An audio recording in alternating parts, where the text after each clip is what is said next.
there are certainly parallels with the end days of Gordon Brown in all this.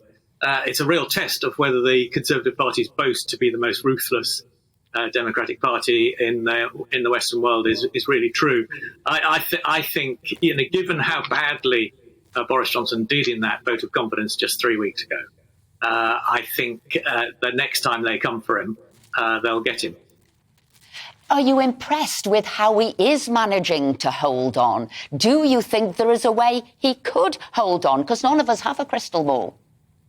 No, well, you've got to admire his resilience and his interview this morning saying, I'm not going to change. If you're expecting a psychological transformation, then that's not going to happen, which is what his critics have been saying. No change, no chance. That was Jeremy Hunt's slogan, which is very interesting.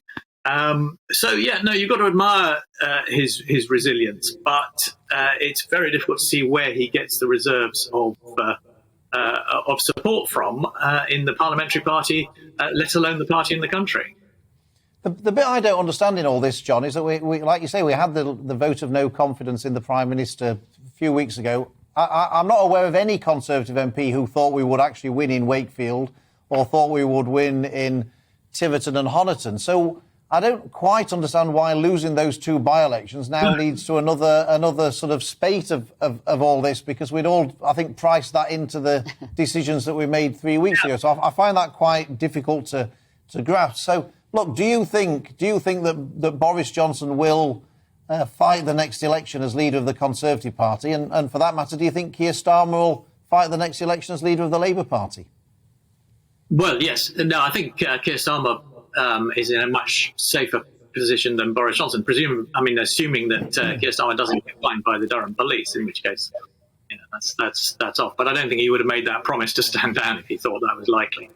But no, I don't think Boris Johnson can carry on. And I think you're right. I thought that these by-elections were a write-off, and therefore that when the Conservatives lost them, it wouldn't change views. But there's always a difference between knowing something in advance bad is going to happen and when it actually happens. It still has a psychological effect. I've spoken to Conservative MPs who say that they supported the Prime Minister in the vote of confidence, but they wouldn't vote for him in another one. And they knew those by-elections were going to happen and they were going to be lost. It was the same thing with the Sue Gray report. I thought everybody knew roughly what was in it, but when it was published, it still had an astonishing effect on attitudes in the country and in the party. So I just want you, finally, John, I just want your predictions as we stand today. So based on these by-election results, who's going to win the Tiverton and Honiton seat at the next general election? Who's going to win the Wakefield seat at the next election?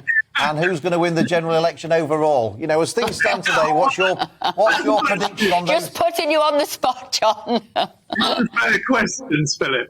I think the Tories will win back Tiverton and Honiton. Labour will hold Wakefield, and I think the next election will be a hung parliament. There you go. We can tell you're not a politician, John, because you answered those questions directly, which we wouldn't expect anything less of you. Thank you very much indeed for joining us this morning.